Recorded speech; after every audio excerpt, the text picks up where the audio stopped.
আন্তর্জাতিক অঙ্গনে এখন সবচেয়ে বেশি যে বিষয়টি নিয়ে আলোচনা হচ্ছে সেটি হচ্ছে ইরানের সর্বোচ্চ ধর্মীয় নেতা আয়াতুল্লাহ আলী খামেনির শেষ বিদায়ের অনুষ্ঠান। এর পাশাপাশি ইরান যুক্তরাষ্ট্রের যে দ্বৈরথ চলছে, ইরান ইসরায়েলের যে সংঘাত চলছে, এই সব কিছু নিয়েও আলোচনা হচ্ছে। পাশাপাশি আরও আলোচনা হচ্ছে যুক্তরাষ্ট্রের প্রেসিডেন্ট ডোনাল্ড ট্রাম্প এবং নেতানিয়াহুর মধ্যে যে সম্পর্ক, এই সব কিছু নিয়েই আমরা আজ কথা বলবো। একই সাথে আমরা কথা বলবো বিশ্ব রাজনীতি, বৈশ্বিক কূটনীতি, এই সব কিছু নিয়েই। আর আমাদের সাথে আলোচনা করার জন্য আজ যুক্ত আছেন আমাদের সাথে জাহাঙ্গীরনগর বিশ্ববিদ্যালয়ের সরকার ও রাজনীতি বিভাগের সাবেক professor doctor Abdul Latif Masum. Sir, আপনাকে স্বাগত জানাচ্ছি আমাদের আজকের আয়োজনে। আপনাকে অনেক ধন্যবাদ। একদম হ্যাপেনিং যে ইস্যুটি নিয়েই কথা বলবো, যে আয়াতুল্লাহ আলী খামেনির জানাজা, 6 দিনব্যাপী তার শেষ বিদায়ের অনুষ্ঠান, এবং আজ কিন্তু তেহরানে লাখো মানুষের উপস্থিতিতে প্রথম জানাজা অনুষ্ঠিত হয়েছে। এই যে লাখো মানুষের উপস্থিতিতে জানাজা এবং সর্বসাধারণের জন্য যখন তার মরদেহ রাখা হয়েছিল, সেখানে কিন্তু কোটি মানুষ, কোটি ভক্ত সেখানে এসেছেন।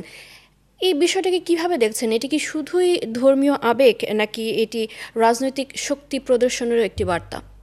আপনি যথার্থই বলেছেন যে ইরান এখন কার্যত একটি শোক সমুদ্রে পরিণত হয়েছে।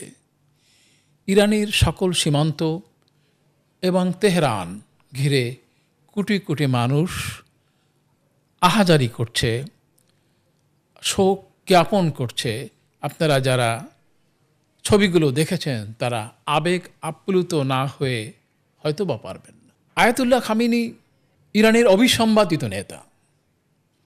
তিনি বিশ্ব সমসাময়িক রাজনীতিতে একটি ব্যতিক্রমধর্মী চরিত্র। এই কারণে 1979 সালে ইরানে যে বৈপ্লবিক পরিবর্তনটি সূচিত হয়, তার নেতৃত্ব আলটিমেটলি ইমাম খোমেনির পরে এই খামেনি তার নেতৃত্বে দীর্ঘকাল ধরে ইরানের রাজনৈতিক ব্যবস্থাকে একটা এভাবে আমরা বলবো রাষ্ট্রবিজ্ঞানের ভাষায়, a system with a difference. বৈশ্বিক যে সিস্টেম আছে, গণতান্ত্রিক যে সিস্টেম আছে, রাষ্ট্রপতি ব্যবস্থা, সংসদীয় ব্যবস্থা ইত্যাদি ব্যবস্থার কথা আমরা বলি, কিন্তু সেক্ষেত্রে ইরান একটা অনন্য দাবিদার। সেটাকে আমরা বলি ইসলামিক রিপাবলিক অফ ইরান। তাদের স্বাতন্ত্র্য, তাদের স্বকীয়তা, তাদের মানে ধর্মীয় বিধিবিধান অনুযায়ী তারা চলছে। যেমন দেখছেন যে আমরা সাধারণত দাফন করে ফেলি মৃত্যুর সাথে সাথে, কিন্তু ইরানের শিয়া ধর্মীয় বিধিবিধান অনুযায়ী দীর্ঘকাল ধরে, দীর্ঘ সময় ধরে তারা এটা উদযাপন করে, তারা এটাকে ধারণ করে এবং লালন করে। এখন এই যে বিষয়টি আপনি গুরুত্ব আরোপ করছেন যথার্থভাবেই, যে এটা কি শুধুই শোকের প্রকাশ, শুধুই কি ইরানি জনগণের শোকের বা আবেগের প্রকাশ, নাকি রাজনৈতিকভাবেও এটার একটি কোনো মূল্য আছে? আমি অবশ্যই বলবো যে ইরানে দীর্ঘকাল ধরে যে ইসলামী রাষ্ট্রনৈতিক ব্যবস্থা বিরাজ করছে, সেটি পাশ্চাত্যের কাছে এবং ইরানের মধ্যে যে বৈরী জনসাধারণ আছে তারাও কিন্তু সমর্থন করছিল না। আপনারা লক্ষ্য করেছেন যে একটি ইরানের বিরুদ্ধে মার্কিন যুক্তরাষ্ট্র যখন যুদ্ধ শুরু করে, তারা ইরানের জনগণকে আহ্বান জানিয়েছে এই এই এই এই ধর্মীয় স্বৈর শাসন বা ধর্মীয় শাসনের বিরুদ্ধে বিদ্রোহ করার জন্য। তারা মানে জর্দানে এসে রেজা শাহ পাহলভীর উত্তরসূরি বসে আছেন, উড়ে এসে জুড়ে বসবেন এই আশায়।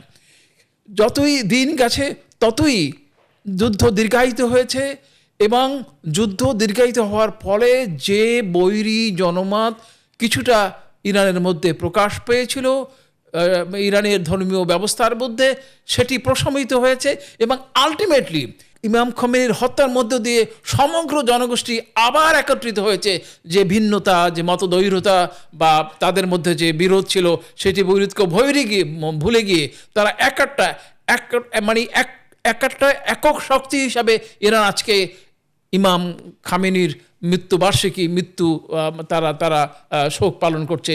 এটা একদিক দিয়ে ইরানি জনগণের অখণ্ড সংহতি, অখণ্ড সার্বভৌমত্ব, জাতীয় নিরাপত্তার প্রতি তাদের অভিন্ন এবং শক্ত প্রকাশ একটা দিক। অপরদিকে আপনি দেখেন যে দৃশ্য তো মনে হয়েছিল, আমার মতো রাজনৈতিকভাবে নাজুক চিন্তার মানুষও মনে করেছিল যে ইরান হয়তো টিকবে না, ইরান মানে যুদ্ধে আর কতদিন টিকবে, না হয় এক সপ্তাহ তারা মানে যুদ্ধ চালিয়ে যেতে পারবে। কিন্তু সকলকে অবাক করে দিয়ে, বিশ্বকে অবাক করে দিয়ে ইরান তার শক্তিমত্তা প্রদর্শন করেছে, যুদ্ধকে দীর্ঘায়িত করার মতো স্পর্ধা তারা দেখিয়েছে এবং বেপরোয়া ট্রাম্পকে পরোয়া করার মতো একটি যুদ্ধবিরতি প্রস্তাবে রাজি করাতে বাধ্য করেছে। এটাই মানে ইরানের জন্য বড় ধরনের সংবাদ। তো সেই বড় সংবাদটি তারা আপনারা লক্ষ্য করেছেন যে ইরানের এই শোক যাপন কে কেন্দ্র করে পৃথিবীর অনেক রাষ্ট্র, প্রায় 100 রাষ্ট্রপ্রধান সেখানে, রাষ্ট্রপ্রধান বা রাষ্ট্রের প্রতিনিধি সেখানে একত্রিত হয়েছেন এবং ইরানের প্রতি সংহতি জ্ঞাপন করেছেন। যে যুদ্ধবিরতি বা যুদ্ধ অবস্থার কথা আমরা বললাম, সেটি ইরানের জন্য প্রকারান্তরে একটি বিজয় এনে দিয়েছে এবং আমরা এখন রাষ্ট্রবিজ্ঞানী বা আন্তর্জাতিক বিশ্লেষকরা এখন বলছেন যে মিডল ইস্টে মানে এই যুদ্ধের ফলে ইরান যে অবস্থায় ছিল তার চেয়েও একটি শক্ত অবস্থানে, একটি দৃঢ় অবস্থানে, একটি আঞ্চলিক শক্তি হিসাবে আবির্ভূত হয়েছে। আমি আজকেই সংবাদপত্রে দেখলাম যে ওমানের সাথে যুদ্ধবিরতি প্রস্তাবের পরে তার একটি যৌথ ব্যবস্থাপনায় বা যৌথ আলাপ আলোচনার মাধ্যমে হরমুজ প্রণালী নিয়ন্ত্রণ করবে। ইতিমধ্যে আরও লক্ষ্য করেছেন যে পার্শ্ববর্তী ইরানের পার্শ্ববর্তী দেশগুলো, যেমন ধরেন যারা কুয়েত, কাতার, মানে ইউনাইটেড আরব আমিরাত, সৌদি আরব, এরা সকলেই এখন সেকেন্ড থট দিচ্ছে যে তারা মার্কিন যুক্তরাষ্ট্রের সাথে থাকবে নাকি ইরানের পক্ষে থাকবে, অথবা তারা তাদের যে মধ্যপ্রাচ্য ভিত্তিক যে শক্তি, মধ্যপ্রাচ্য ভিত্তিক যে পৃথক রাজনৈতিক বলয়, বিশেষ করে ফিলিস্তিন এবং গাজাকে কেন্দ্র করে যে সংকট পরবর্তী পর্যায়ে যে সমীকরণ রচিত হয়েছে, এই সমীকরণের পক্ষে থাকবে নাকি মার্কিন যুক্তরাষ্ট্রের দিকে যাবে, সেটি নিয়ে বিশ্ব এবং আঞ্চলিক শক্তিগুলি একত্রিত হয়েছে। তাহলে দেখা যাচ্ছে যে মানে ইমাম খামেনির মৃত্যুকে কেন্দ্র করে ইরানের নিজেদের মধ্যে যেমন সংহতি মানে সুদৃঢ় হয়েছে, ঠিক দুর্ভাবে আঞ্চলিকভাবে তার শক্তি সংহত হয়েছে এবং বৈশ্বিকভাবেও আপনারা খেয়াল করেছেন যে তার যে পারিপার্শ্বিক এবং তার প্রভাব, তার প্রতিপত্তি সব কিছুই বৃদ্ধি পেয়েছে। এটা একটা বিরল ঘটনা যে একজন মানে রাষ্ট্রনায়ক বা একটি নেতৃত্ব কেন্দ্র করে গোটা ইরানি জাতি একাট্টা হয়েছে এবং গোটা বিশ্ব তার প্রতি সহানুভূতিশীল হয়ে উঠছে। তাহলে কি আমরা এটা বলতেই পারি যে ইরান দেশীয় এবং আন্তর্জাতিকভাবে এক ধরনের বিশেষ বার্তা কিন্তু দিচ্ছে? কারণ আমরা দেখেছি বিভিন্ন জায়গায় ট্রাম্প ইতোমধ্যেই বলেছে যে খামেনির এই জানাজা অনুষ্ঠান এবং 6 দিনব্যাপী যে অনুষ্ঠান, সেখানে এই যে এত লাখো মানুষের উপস্থিতি, কোটি মানুষের এই যে শোকের মাতম, এটি দেখে কিন্তু ট্রাম্প বেশ বিস্মিত হয়েছেন যে তিনি এটা কল্পনাও করেননি খামেনির এতটা জনপ্রিয়তা আছে।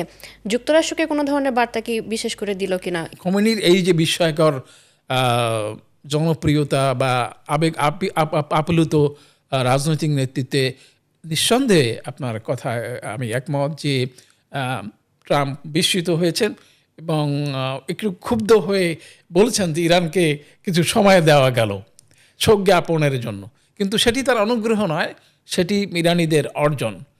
এখন আপনি লক্ষ্য করেছেন যে মার্কিন যুক্তরাষ্ট্রের মতো রাষ্ট্রের যেটি পৃথিবীর সবচেয়ে শক্তিধর রাষ্ট্র, সেই রাষ্ট্রে ট্রাম্পের মতো নেতৃত্ব যেটি বেপরোয়া বা মানে যেটি আনপ্রেডিক্টেবল, মানুষ চিন্তা করতে পারে না, আজকে এক কথা বলেন, কালকে আর এক কথা। আপনারা যুদ্ধ শুরু থেকে এ পর্যন্ত এই যে যুদ্ধ খেলা, এই যুদ্ধবিরতি হচ্ছে, এই যুদ্ধবিরতি ভঙ্গ হচ্ছে, সর্বশেষ যে মানে অবস্থাটা এখন আমরা লক্ষ্য করছি যে একটা যুদ্ধবিরতি চুক্তি স্বাক্ষর হওয়ার পরেও আবার প্রতি আক্রমণ হচ্ছে। তার মানে হচ্ছে একটা ইনস্টেবিলিটি, একটা অস্থিরতা, একটা বেপরোয়া মনোভাব ট্রাম্পের মনে কাজ করছে। তিনি এখন মানে বাধ্য হচ্ছেন একটি নমনীয় হতে। নমনীয়তার রাজনৈতিক বিশ্লেষকরা বলছেন যে নমনীয়তার কারণটা কি। নমনীয়তার কারণটা হিসাবে আমি বৈশ্বিক এবং মার্কিন যুক্তরাষ্ট্রের অভ্যন্তরীণ বিষয়কেও চিহ্নিত করব। প্রথমত হরমুজ প্রণালী এবং পরবর্তীকালে অর্থনৈতিকভাবে বাণিজ্যিকভাবে যে যে কঠিন সমস্যার মোকাবেলা করতে হচ্ছে বা হবে বলে আশঙ্কা প্রকাশ করেছেন অর্থনীতিবিদরা, বাণিজ্য বিশারদরা, তাকে ট্রাম্প মানে আশঙ্কাজনক মনে করেছেন। মানে এটা মার্কিন যুক্তরাষ্ট্রের জন্য এই যুদ্ধটি সুখকর না হয়, বুমেরাং হবে, এরকম আশঙ্কা থেকে তিনি একটি স্থিতি অবস্থা অর্জন করতে চাচ্ছেন। এটি একটি প্রথম কথা। দ্বিতীয় যে অবস্থাটি আমরা আলোচিত হতে দেখছি যে মানে এখন মার্কিন যুক্তরাষ্ট্রের মিড টার্ম ইলেকশন চলছে। মিড টার্ম ইলেকশনটি সবসময়ই মনে করা হয় যে প্রেসিডেন্টের জনপ্রিয়তার একটা পরীক্ষা নিরীক্ষা। সেখানে জনপ্রিয়তার দিক থেকে পরিসংখ্যান নেওয়া হচ্ছে, বা আপনারা জানেন যে জনমত জরিফায় মাঝে মধ্যেই সেখানে ট্রাম্পের জনপ্রিয়তা বেশ হ্রাসমান। সেই হ্রাসমান অবস্থাকে তিনি ইরানের সাথে একটি যুদ্ধ অবস্থা থেকে একটি শান্তির অবস্থা নির্ণয় করছেন বলে নির্ণয় করে মানুষকে দেখাতে চাচ্ছেন যে তিনি শান্তির পক্ষ। মজার কথা যে ট্রাম্প নির্বাচনের আগে তিনি কিন্তু ওয়াদা করেছিলেন মার্কিন যুক্তরাষ্ট্রের জনসাধারণের কাছে যে তিনি শান্তির প্রতিষ্ঠা করবেন। মানে মানুষও আশান্বিত হয়েছিল। আসলে ট্রাম্পকে কেন মানুষ ভোট দিল, এটাও আমাদের মতো রাষ্ট্র চিন্তা আমরা যারা করি তাদের জন্য একটা অবাক বিস্ময়ের ব্যাপার ছিল। একটি আশ্চর্যজনক বিষয় যে মার্কিন যুক্তরাষ্ট্রের মতো একটা সত্যিকার অর্থে পলিটিসাইজড বা পলিটিক্যালি কনসাস পিপল ট্রাম্পকে ভোট দিতে পারে। ট্রাম্প ওই যে কথাটা বলেছে যে আমেরিকা ফার্স্ট, এবং তিনি আমেরিকাকে শান্তির দ্বার প্রান্তে নিয়ে যাবেন, কিন্তু সেখানে আমরা উল্টোটা দেখলাম। আমরা কি দেখলাম যে শুধুমাত্র ইরান আক্রমণ করেই তিনি ক্ষান্ত হলেন না, ওখানে রাশিয়ার সাথে যে যুদ্ধটি চলছে সেই যুদ্ধ বন্ধেরও কিন্তু তার প্রতিশ্রুতি ছিল। উল্টা ওখানেও তিনি শান্তি সৃষ্টি করতে পারেননি, যুদ্ধবিরতিতে পৌঁছতে পারেন নাই। আর এখানে যুদ্ধ করতে গিয়ে অনেকেই মনে করেন যে মানে একটা বিশ্লেষণ বলা যায় যে মানে 14 পয়েন্টস আছে না, 14 পয়েন্টসকে একজন রাষ্ট্রবিজ্ঞানী বিশ্লেষণ করে বলেছেন যে 12 পয়েন্টে মানে জিতছে ইরান আর 2 পয়েন্টে মানে মার্কিন যুক্তরাষ্ট্র। সুতরাং তারা একটি অসম চুক্তি করেছে, শান্তি প্রতিষ্ঠার জন্য তারা বাধ্য হয়েছে।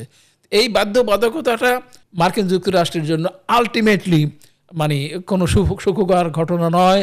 আমরা সবাই ব্যাখ্যা বিশ্লেষণ করে দেখতে পাচ্ছি যে দ্বৈত বৈশ্বিক ধারণার পরে যে একক বৈশ্বিক ধারণা, ওয়ার্ল্ড অর্ডার, বুশ থেকে যে ওয়ার্ল্ড অর্ডারটা শুরু হলো, নিউ ওয়ার্ল্ড অর্ডার তারা বলছে, এই নিউ অর্ডার কিন্তু দাপটের সাথেই ধরেন 1990 সাল থেকে এই 2025 সাল পর্যন্ত দাপটের সাথেই এই কয়েক দশক চলছিল।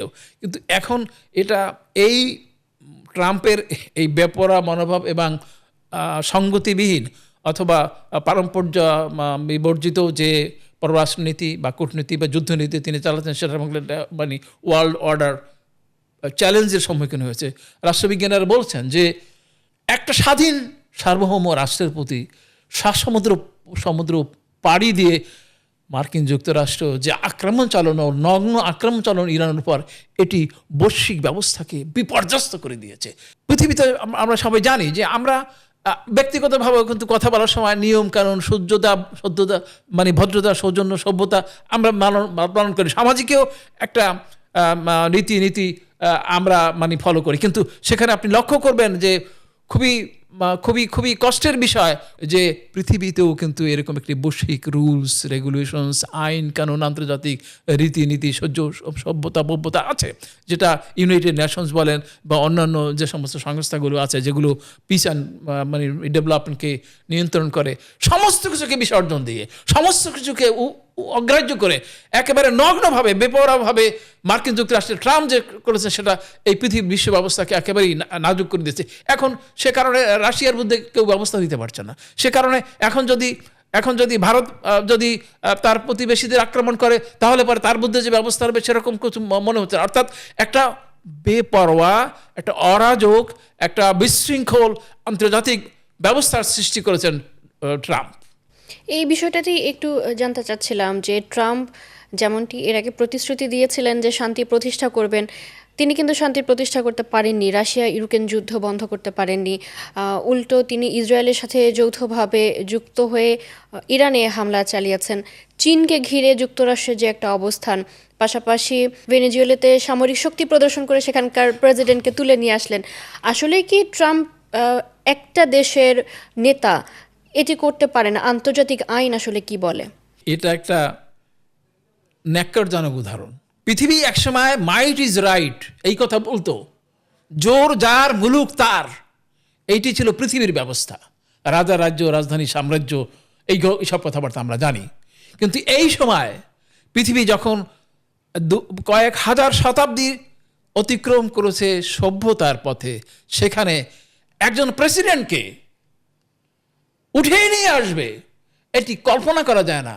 এই কল্পনা না করার মতো বেপরোয়া এবং নীতি নৈতিকতা, রাষ্ট্র চিন্তা বিবর্জিত ব্যক্তি হচ্ছেন ট্রাম্প। তাকে অনেকেই বলেন উন্মাদ অথবা অর্ধ উন্মাদ। আমরা একটা রাষ্ট্র ব্যবস্থায় কূটনৈতিকভাবে সংগতিপূর্ণ পররাষ্ট্রনীতি, সংগতিপূর্ণ কূটনৈতিক ব্যবস্থা, কূটনৈতিক আচরণ আশা করি। কিন্তু এই সেদিন ট্রাম্প ছুটে গেলেন চীনে, আবার তার আগে কিন্তু তিনি চীনের সাথে একটি বাণিজ্যিক যুদ্ধ, রীতিমতো বাণিজ্যিক যুদ্ধের ঘোষণা দিয়েছেন। তিনি চীনকে চ্যালেঞ্জ করেছেন, কথা নাই বার্তা নাই, আবার তিনি চীনে গিয়ে হাজির হলেন। এই মানে নেতানিয়াহুর ব্যাপারটা আপনি মানে উল্লেখ করলেন। ইসরায়েলকে বলা হয় মার্কিন যুক্তরাষ্ট্রের 51st স্টেট, মানে মার্কিন যুক্তরাষ্ট্রের 50টি অঙ্গরাজ্য, তো 50টি রাষ্ট্র। তারপরে ইসরায়েল এত ক্ষমতা, এত দায় অনুভব করে মার্কিন যুক্তরাষ্ট্র যে এটা জন্য তার ইন্টিগ্রাল পার্ট, মানে এটা তার অবিচ্ছেদ্য অঙ্গ ইসরায়েলকে রক্ষা করা। তো ট্রাম্পের গত আমলে আপনি দেখেছেন খুব নগ্নভাবে সে অনেকগুলো কাজ করেছে। যেমন জেরুজালেমে রাজধানী স্থানান্তর করেছে, যেমন টু স্টেট পলিসি, যেটা জাতিসংঘের মানে অনুসৃত নীতি বা মানে ঘোষিত নীতি ছিল যে প্যালেস্টাইন এবং ইসরায়েল টু স্টেট পলিসি দ্বারা ক্রমে এই সমস্যাটি সমাধান হবে, সেটি নাকচ করেছেন ওই সময়। এখন নেতানিয়াহুকে নিয়েই, নেতানিয়াহুর পরামর্শক্রমে যৌথভাবে মানে ইসরায়েল এবং মার্কিন যুক্তরাষ্ট্র ইরানকে আক্রমণ করে, সেটা আপনারা প্রত্যক্ষ করেছেন। এখন আবার যখন নেতানিয়াহুর সব কথা মেনে চলতেন পারছেন না, তখন আবার নেতানিয়াহু সম্পর্কে মানে ট্রাম্প আবার উল্টোপাল্টা কথাবার্তা বলছেন। তার মানে আসলে একটা অসঙ্গতিপূর্ণ, প্রথমে কি মানে বললেন আর এখন কি বলছেন, তার মানে কোনো সঙ্গতি নেই। মানে তার রাষ্ট্রনীতি বা তার পররাষ্ট্রনীতি বা কূটনৈতিক একটা হোমেজিক্যাল। ট্রাম্প শুধুমাত্র বেপরোয়া নয়, মার্কিন যুক্তরাষ্ট্রের মতো একটা শক্তিশালী একক বৈশ্বিক ক্ষমতার অধিকারী একটি রাষ্ট্রকে, তার রাষ্ট্রনীতিকে বিপর্যস্ত করেছেন এবং বেপরোয়াভাবে অগ্রসর হচ্ছেন। এটি ক্রমেই বিশ্ব ব্যবস্থায় জয়ী হবার নয়। আপনারা দেখেন যে তারা মিডল ইস্টের ক্ষেত্রে, মানে ফিলিস্তিনের ক্ষেত্রে বা গাজা দখলের ব্যাপারে যে পৈশাসিক নীতি গ্রহণ করলো, নির্মম বর্বরতার, আসলে সেটি পৃথিবীর মানুষের কাছে অত্যন্ত একটি নিকৃষ্ট উদাহরণ হয়ে আছে। এটি কোনো ক্রমেই সমর্থিত নয়, কোনো ক্রমেই অনুমোদনযোগ্য নয় এবং মার্কিন যুক্তরাষ্ট্র প্রকারান্তরে ট্রাম্প নেতৃত্বের মাধ্যমে পৃথিবীর উপর নিয়ন্ত্রণ হারিয়ে ফেলছে। যে বিষয়টি নিয়ে বলছিলেন যে যুক্তরাষ্ট্র এবং ইসরায়েলের যে সম্পর্ক, বলা হয়ে থাকে যে দুই বন্ধু রাষ্ট্র যুক্তরাষ্ট্র এবং ইসরায়েল, এবং ট্রাম্প নেতানিয়াহুর মধ্যে যে বন্ধুত্বপূর্ণ সম্পর্ক, যুদ্ধবিরতির কারণে এই বন্ধুত্বপূর্ণ সম্পর্কে কোনো ধরনের প্রভাব পড়েছে কিনা? কারণ আমরা কিছু জায়গায় দেখেছি যুদ্ধবিরতির এই যে বিভিন্ন দফা ছিল, সেগুলোর কারণে ট্রাম্প নেতানিয়াহুর মধ্যে কিছুটা মতপার্থক্য তৈরি হয়েছে। যদি সাধারণভাবে স্বাভাবিকভাবে আলাপ করি তাহলে পরে যুদ্ধের পরিণতি একটা যুদ্ধবিরতি, একটা শান্তির অবয়ব বা শান্তির মানে চাহিদা, সেদিক দিকে ট্রাম্পের এই অবস্থানটি স্বাভাবিক ছিল। যুদ্ধের পথে অনাদিকাল অনন্তকাল পর্যন্ত তো যুদ্ধ চলবে না, তো যুদ্ধের একটি পরিসমাপ্তি আসবে, শেষ হয়েছে মানে সম্মানজনক প্রস্থান, অর্থাৎ মার্কিন যুক্তরাষ্ট্র ইরানের বিরুদ্ধে জয়লাভ করেছে এটি দেখানোর। যেমন পারমাণবিক নিরস্ত্রীকরণ, ইরানকে নিরস্ত্রীকরণ, পারমাণবিক নিশ্চয়তা তিনি চাচ্ছেন, পৃথিবীকে নিশ্চয়তা দিতেছেন ইরান কখনই পারমাণবিক শক্তির অধিকারী হবে না, এটা একটা তার স্ট্র্যাটেজি। তো এইসব ব্যাপারে যখন আমি একটু আগে যে প্রাথমিকভাবে যে আলোচনা করলাম যে অর্থনৈতিকভাবে, বাণিজ্যিকভাবে, বিশেষ করে হরমুজ প্রণালীকে ব্যবহার করে ইরান যে অবস্থানটি নিল সেটি ইরানের জন্য খুব একটি সংহত অবস্থার সৃষ্টি করেছে। আমরা যেটাকে বলি মানে জিওপলিটিক্সের মানে মর্মার্থ হলো এই যে রাষ্ট্রটি যে পৃথিবীর যে জায়গায় বা যে মানচিত্রে যেখানে অবস্থান করে সেখানের অবস্থানটি ঘিরে রাজনীতির পরিবর্তন পরিমার্জন। আপনি দেখেন যে এই যে সিঙ্গাপুর স্ট্র্যাটেজিকভাবে ভারত মহাসাগরের মধ্যে উপস্থিত হওয়ার কারণে এটা রাজনৈতিক গুরুত্ব অনেক। জিওপলিটিক্সের ধারণা অনুযায়ী হরমুজ প্রণালী যেটি মানে 1200 উপসাগর থেকে বা ইসলামিক গালফ ওরা বলে, সেখান থেকে এসে একটা সরু 30 কিলোমিটার বা এরকম অবস্থায় বা আরও একটু বেশি অবস্থানে ওমান এবং ইরানের মাঝখানে একটি ক্ষীণ স্রোতধারা সৃষ্টি করেছে। এই ক্ষীণ স্রোতধারাকে নিয়ন্ত্রণ করার মাধ্যমে ইরান তার শক্তি বা জিওপলিটিক্যাল পাওয়ার দেখিয়েছে। মানচিত্রের এমন একটা অবস্থানে, মানে ওই হরমুজ প্রণালীর অবস্থান যে পার্সিয়ান গালফ ওটাকে বলা হয়, এবং সেখানের উপরের দিকে যে রাষ্ট্রগুলো আছে যেমন ধরেন ইরাক, দুবাই, ইউনাইটেড আরব আমিরাত, সৌদি আরব, ওমান, এই দেশগুলোর সমস্ত রপ্তানি নির্ভর করে ইরান সহ নির্ভর করে এই হরমুজ প্রণালীর মধ্যে দিয়ে। যে কারণগুলো আমরা লক্ষ্য করি যে ট্রাম্পের যে নমনীয় অবস্থানের কারণে হরমুজ প্রণালীর মানে এই যে ভৌগোলিক অবস্থানও ইরানের পক্ষে চলে যাওয়ার কারণে সেটাও তার একটি নমনীয় হওয়ার বড় একটি কারণ। সবসময় একটা যুদ্ধ অবস্থা সবসময় ইরানের বিরুদ্ধে বা ফিলিস্তিনের বিরুদ্ধে বা মধ্যপ্রাচ্যের বিরুদ্ধে সবসময় একটি কঠিন, কঠোর, অনমনীয়, দুর্দমনীয় রাষ্ট্রনীতি, যুদ্ধনীতি পরিচালনা করবে, এটা হলো নেতানিয়াহুর দাবি। তো সেখানে নেতানিয়াহু সেটা না করে মার্কিন যুক্তরাষ্ট্রের বৃহত্তর স্বার্থে, বাণিজ্যিক স্বার্থে, অর্থনৈতিক স্বার্থে, ভৌগোলিক জিওপলিটিক্যাল কারণে, তৈল অস্ত্রের মানে ভয়, এই সমস্ত কারণে এখন যে অবস্থাটি নির্ণয় করছেন সেটি একেবারে সম্পূর্ণভাবে নেতানিয়াহুর পরিপূরক নয়। সেই কারণেই নেতানিয়াহু মানে রুষ্ট হয়েছেন ট্রাম্পের উপর, আর ট্রাম্প রুষ্ট হয়েছেন নেতানিয়াহুর উপরে। কিন্তু আমরা এটা অবশ্য এটা সাময়িক ব্যাপার বলে আমি মনে করি। তার কারণ আসলে তো তারা যদি ন্যাশনাল ইন্টারেস্ট বা গ্লোবাল ইন্টারেস্ট হিসাব করি তাহলে পরে এই বৈশ্বিক ব্যবস্থায় তারা এক ও অভিন্ন।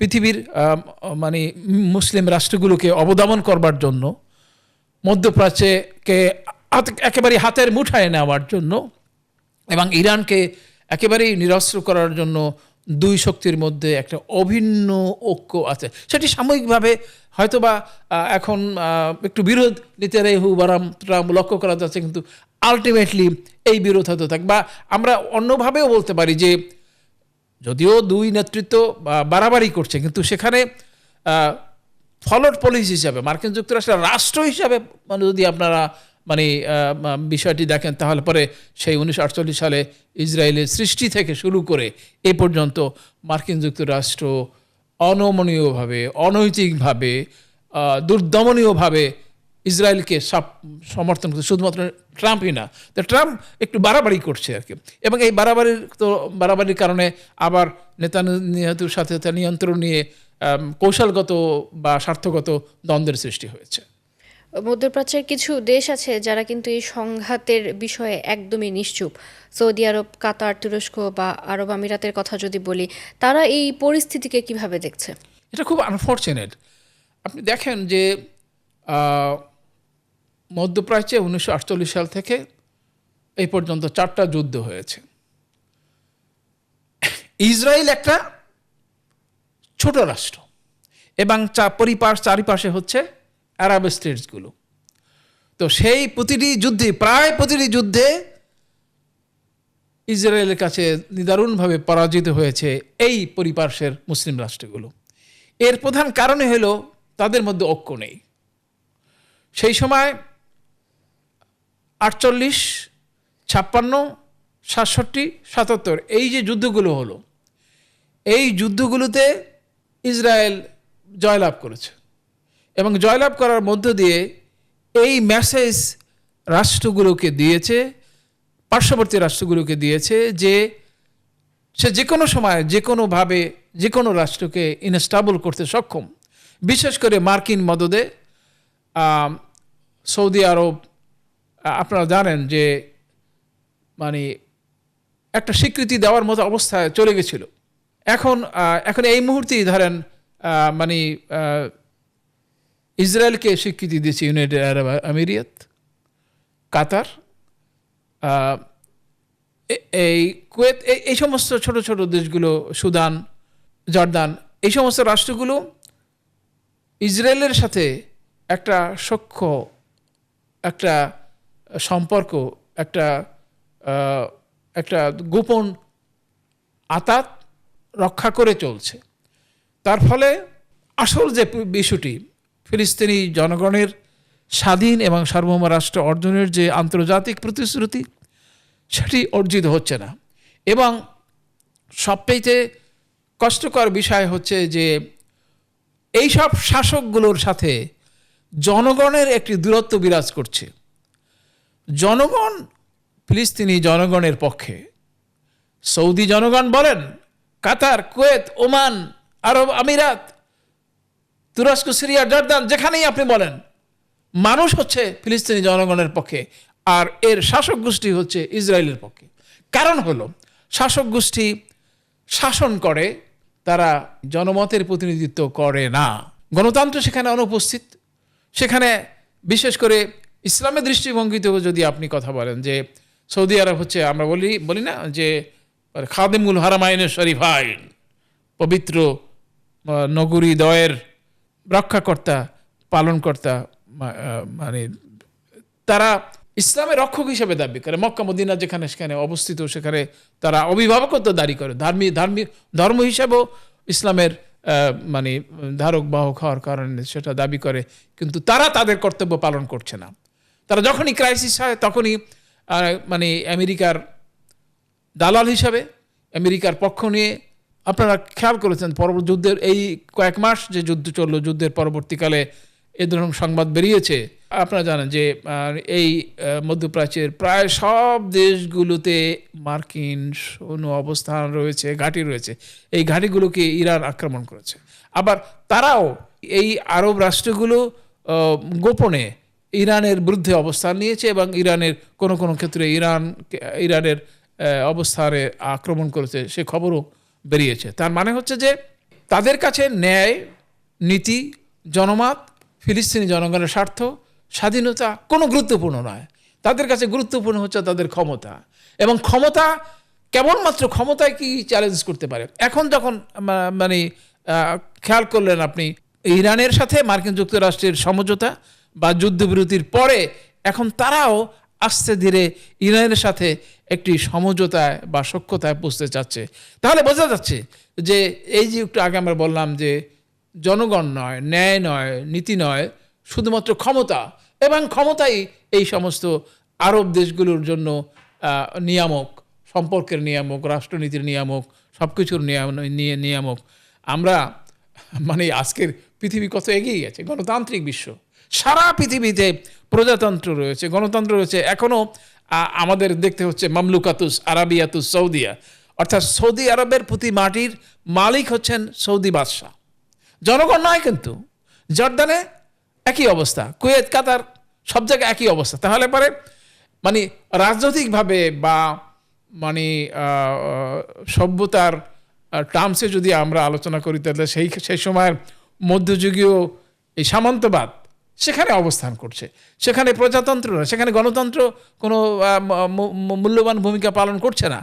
যতদিন পর্যন্ত এই সমস্ত গুলোতে গণতন্ত্র প্রতিষ্ঠিত না হবে, ততদিন পর্যন্ত ফিলিস্তিনি জনগণের বিজয় অধারাই থেকে যাবে এবং শাসককুল মার্কিন যুক্তরাষ্ট্রের তাবেদারি এবং এই সমস্ত জিনিস তারা এইভাবে অব্যাহতই থাকবে।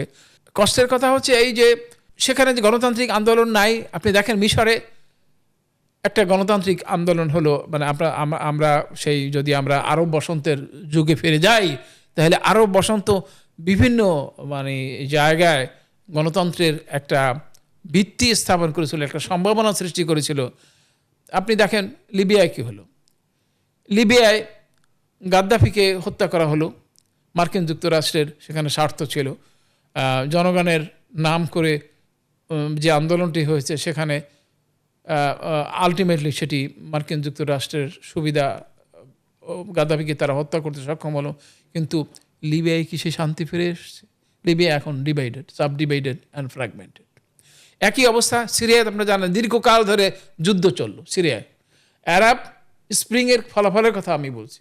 জর্দানে ওই একই অবস্থা, মরক্কোতে একই অবস্থা, স্থিতি অবস্থা মজা আছে। কিন্তু আরও বসন্তের যে দাবি ছিল, গণতন্ত্র ছিল, স্বেচ্ছাচারী রাজতন্ত্রকে পরিবর্তন করে গণতন্ত্রের যে প্রতিষ্ঠা, গণতন্ত্রের যে জনগণের পক্ষ থেকে যে জন আকাঙ্ক্ষার সৃষ্টি হয়েছিল, সেটি কিন্তু আলটিমেটলি কার্যকর হয়নি।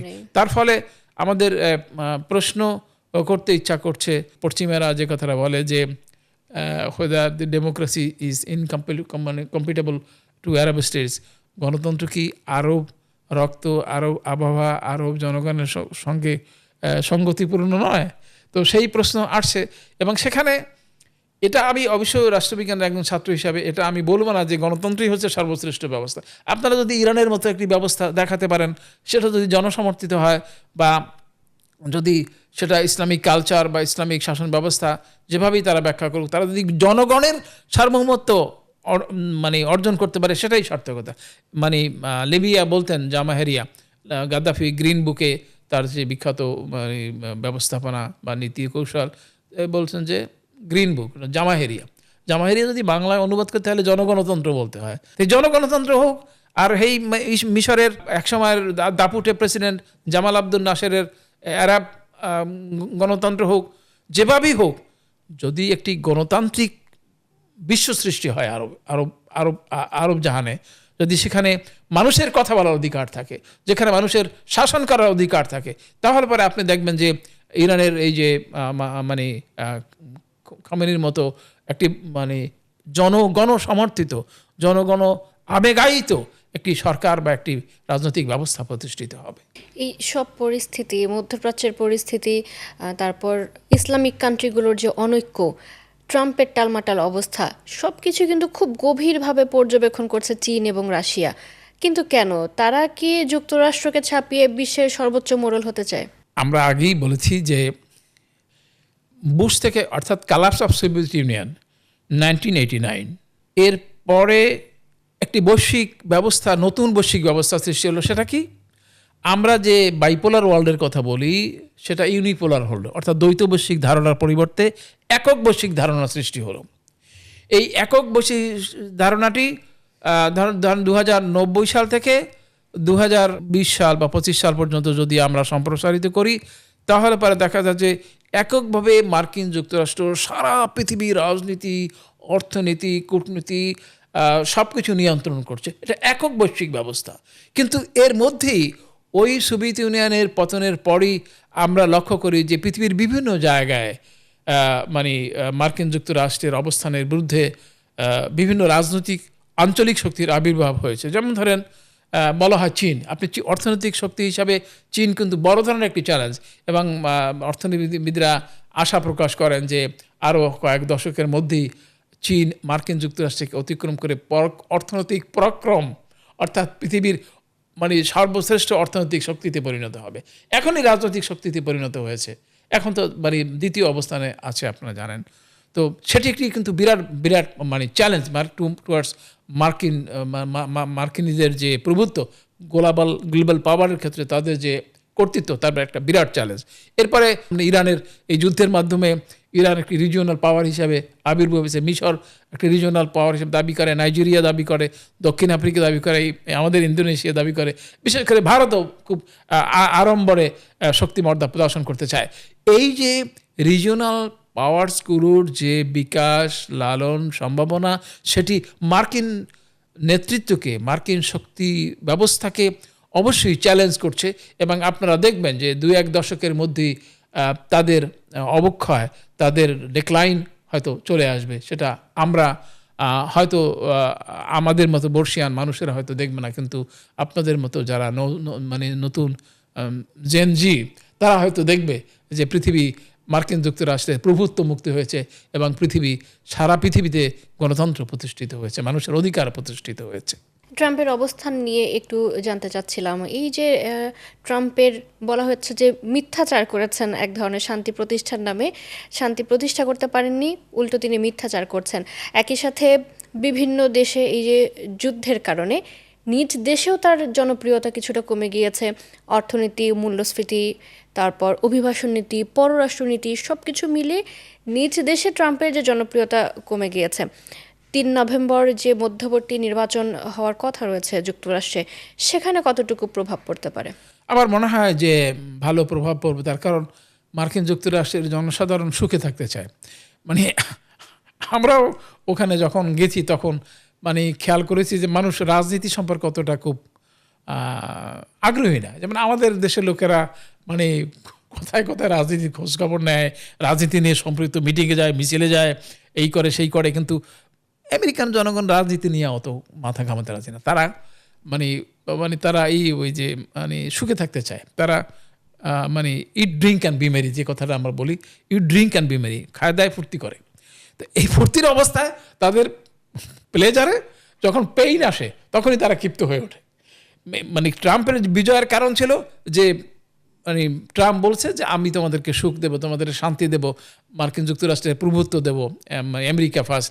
যে টাকা অনৈতিক এবং মানে অমানবিক সিদ্ধান্ত কাকে বলে? ট্রাম্প প্রেসিডেন্ট হয়ে ওর আগেও মানে ওই যে জাতিসংঘের মানে ইউনিসেফ বা WHO বিভিন্ন প্রতিষ্ঠানে মার্কিন যুক্তরাষ্ট্রের যে অনুদান সারা পৃথিবী দরিদ্র মানুষের জন্য, দুস্থ মানুষের জন্য দেওয়া হয়, সেটা বন্ধ করে দিয়েছিল।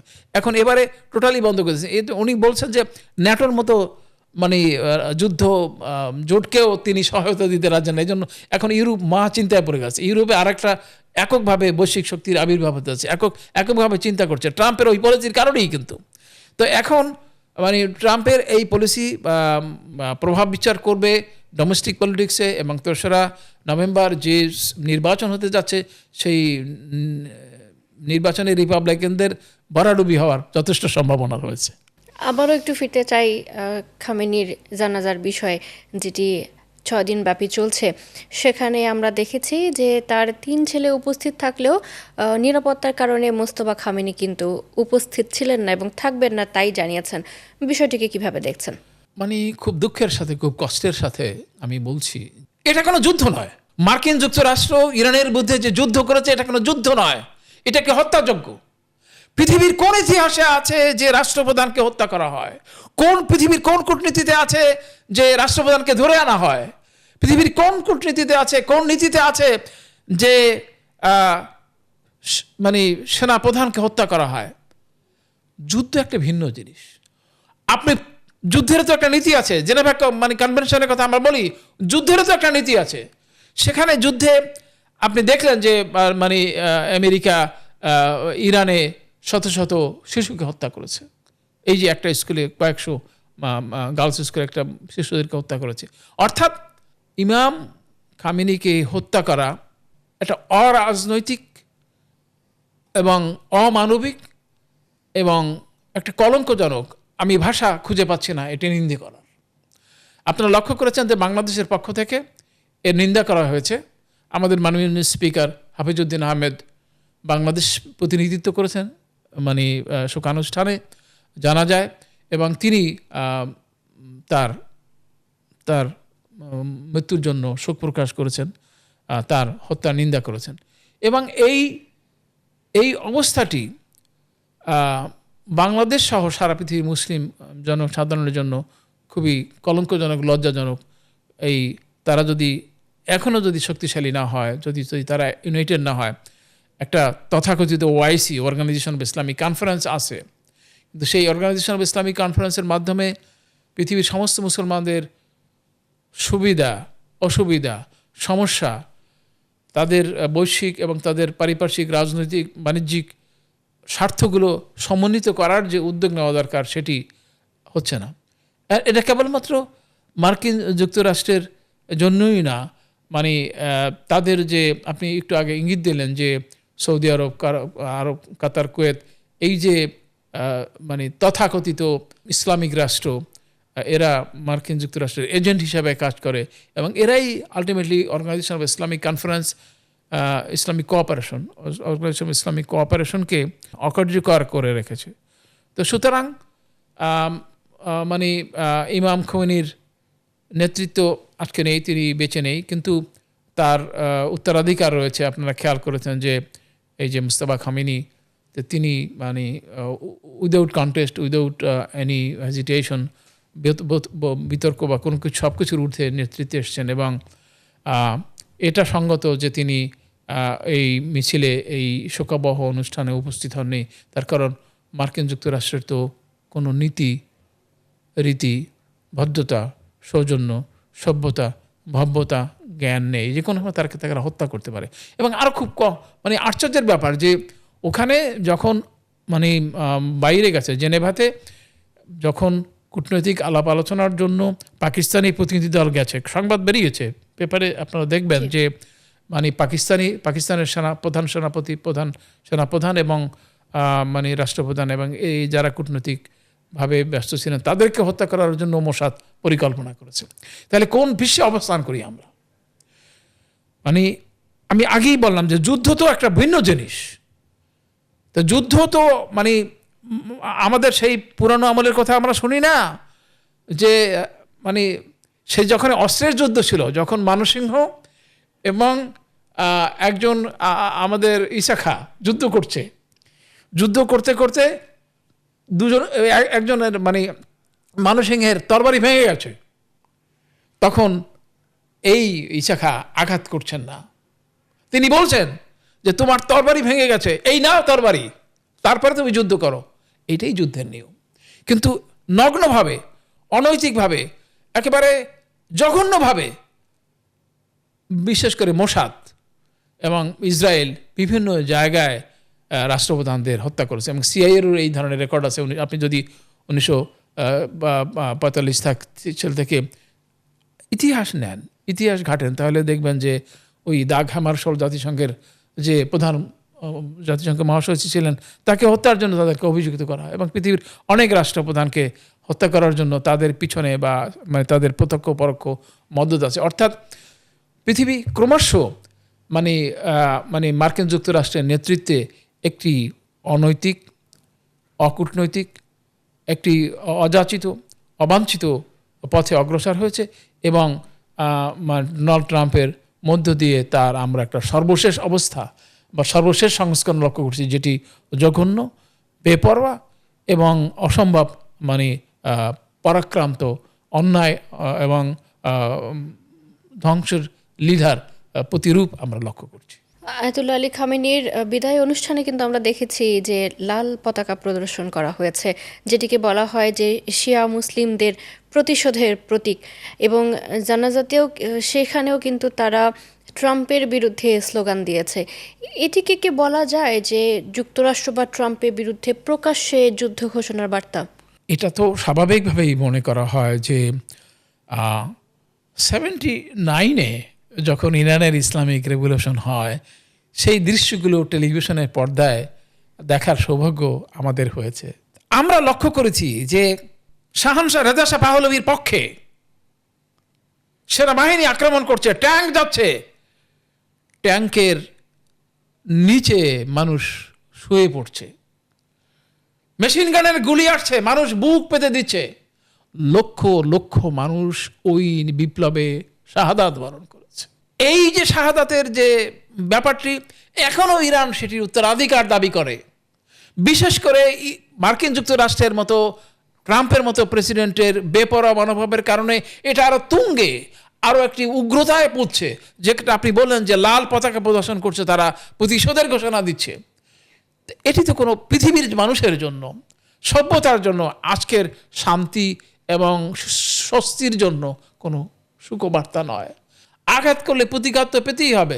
সেখানে ইরানি জনগণ পক্ষ থেকে যদি আজকে মানে এই বেপরোয়া মনোভাব গ্রহণ করা হয়, সেটা আমরা রাজনৈতিকভাবে গ্রহণ করতে নাও পারি, নৈতিকভাবে হয়তো বা আমরা সমর্থন করব না, কিন্তু প্রকৃত ঘটনা তো ওরকমই যায়। যদি প্রতিশোধ তো প্রতিশোধই ডেকে আনে, মানে ক্ষমা তো ক্ষমাই ডেকে আনে, শান্তি তো শান্তিই ডেকে আনে। আমরা আশা করব যে এই যুদ্ধবিরতির মাধ্যমে শান্তি, স্বস্তি, স্থিতিশীলতা ফিরে আসবে এবং পৃথিবী হয়তো শান্তির মধ্যে যাবে। কিন্তু ট্রাম্প যদি মানে নমনীয়তা প্রদর্শন না করেন, যদি তিনি এই যুদ্ধবিরোধী চুক্তিকে মানে স্থায়িত্ব দান করতে না পারেন, যদি একটা চিরস্থায়ী শান্তির সৃষ্টি না হয়, তাহলে পরে এই মধ্যপ্রাচ্য কোনোদিনই আবার হয়তো শান্তির বা সুবাতাস বইবে না, এবং তারা হয়তো একটা অস্থিতিশীলতা এই যুদ্ধ অবস্থাকে দীর্ঘকাল ধরে অতিক্রম করতে হবে। যুদ্ধবিরতির পর ট্রাম্প কিন্তু এটিকে যুক্তরাষ্ট্রের বিজয় বলে দাবি করেছিলেন। না, সেটা তো অবশ্যই, মানে আমরা ওই গাঁও গ্রামে এরকম করে ধরেন দুজনে বললাম যুদ্ধ হচ্ছে, তো এখন যদি নিচে যে পড়া ব্যক্তি সে যদি বলে কেমন বুঝিস, তাহলে এটা যেমন হাস্যকর, ঠিক তদ্রূপভাবে আজকে ট্রাম্পের এই যে দাবি সে জয়লাভ করেছে, তো সেটা তো সেরকমই দাবি। পৃথিবী কি বলে, পৃথিবীর যুদ্ধ বিশারদরা কি বলে, কূটনীতি কি বলে, বাণিজ্যিক অবস্থা কি বলে, জিওপলিটিক্স কি বলে, সব কিছুই তো তার বিপক্ষে। 14টা যুদ্ধবিরতি চুক্তি যদি স্বাক্ষরিত হয়ে থাকে, তাহলে পরে তার 12টাই তো তার বিরুদ্ধে এবং দুটো তার পক্ষে। পারমাণবিক যুদ্ধ, পারমাণবিক শক্তি ইরানকে হতে দেবে না, বা সেখানে আর হরমুজ প্রণালী সকলের জন্য ব্যবহারের জন্য উন্মুক্ত থাকবে, বা বাণিজ্যিক ব্যাপারটা বা তৈল রপ্তানির উপরে প্রভাব পড়বে না।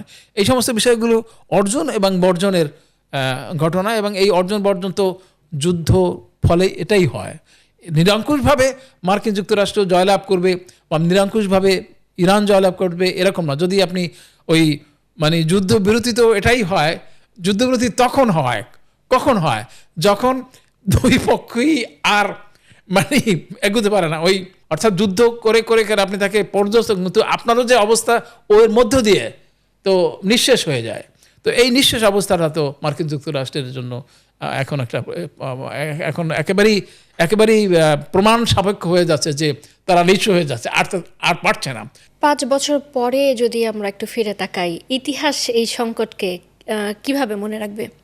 পৃথিবীর কোনো ব্যবস্থা, কোনো পরিণতি যুদ্ধের মাধ্যমে নির্ণীত হতে পারে না। যুদ্ধ কেবলমাত্র সমস্যা, সংকট সৃষ্টি করে। তো এখন আমার মনে হয়েছে যে 5 বছর পর তো ট্রাম্প থাকবে না। আমার আশঙ্কা যে মার্কিন যুক্তরাষ্ট্রের আদালতে ট্রাম্পের বিচার হবে তার অন্যায় অপকর্মের জন্য। আর প্রেসিডেন্ট হয়তো নির্বাচিত হবেই না, আগামী নির্বাচনে তার সম্ভাবনা আদৌ নেই।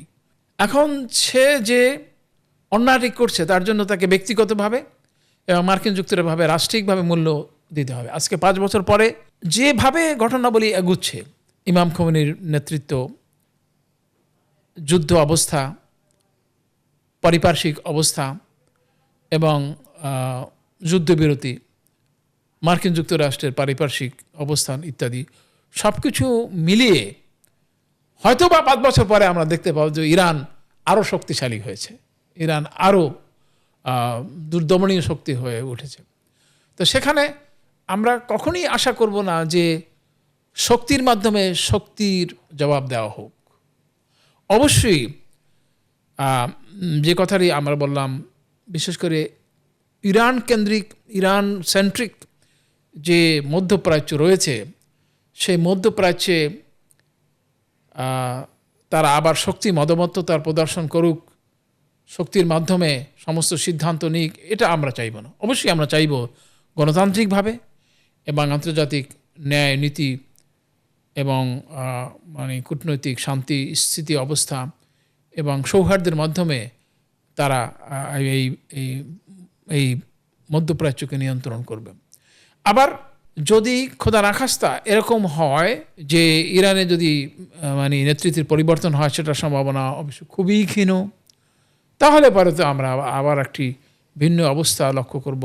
সেখানে মার্কিন যুক্তরাষ্ট্র প্রতিনিধিত্ব ইরানে ফিরে আসবে, তথাকথিত পাশ্চাত্য গণতন্ত্র সেখানে ফিরে আসবে, ইত্যাদি হবে। কিন্তু কোনোভাবেই সেটি ইরান এবং ইরানি জনগণ এবং পরিপার্শ্বের জন্য কোনো শান্তি বয়ে আনবে না। তার কারণ যদি আজকে ধরেই নেন শক্তি প্রয়োগের মাধ্যমে যদি আজকে ট্রাম্প ইরানকে পরাজিত করতে পারত, ইরানের রাজনৈতিক ব্যবস্থাকে গণতান্ত্রিক তথা ইসলামী প্রজাতন্ত্রকে বদলে দিয়ে যদি প্রজাতন্ত্র তারা করতে পারতো বা গণতন্ত্র করতে পারতো, তাহলে মনে করার কোনো কারণ নাই যে ওখানে ইতি হয়ে গেল।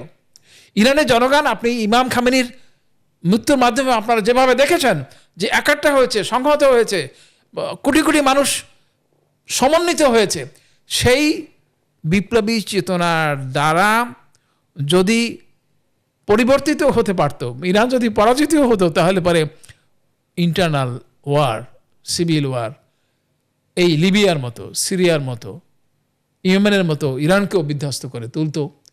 এখন যেহেতু ইরান জয়লাভ করেছে, ইরান তার স্থিতি অবস্থা এবং রাজনৈতিক প্রভুত্ব কর্তৃত্বকে বজায় রাখতে পারছে, সুতরাং তার সম্ভাবনা হয়তো নেই। স্যার, আমরা কথা বলতে বলতে আমাদের আয়োজনের একদম শেষ সময় চলে এসেছি। আপনাকে অসংখ্য ধন্যবাদ, আপনি সময় দিয়েছেন আমাদেরকে। আপনাদেরও অনেক ধন্যবাদ যে আমি হয়তো পররাষ্ট্রনীতি পড়িয়েছি দীর্ঘকাল, কিন্তু মানে সেইভাবে প্রায়োগিকভাবে আপনারা আমাকে আমন্ত্রিত করেছেন। জি দর্শক, আমরা কথা বলছিলাম মধ্যপ্রাচ্য পরিস্থিতি, বৈশ্বিক রাজনীতি, বিশ্ব কূটনীতি সব কিছু নিয়ে। নিশ্চয়ই পরবর্তীতে আবারও অন্য কোনো বিষয় নিয়ে দেখা হবে আপনাদের সাথে। একাত্তরের সাথে থাকুন।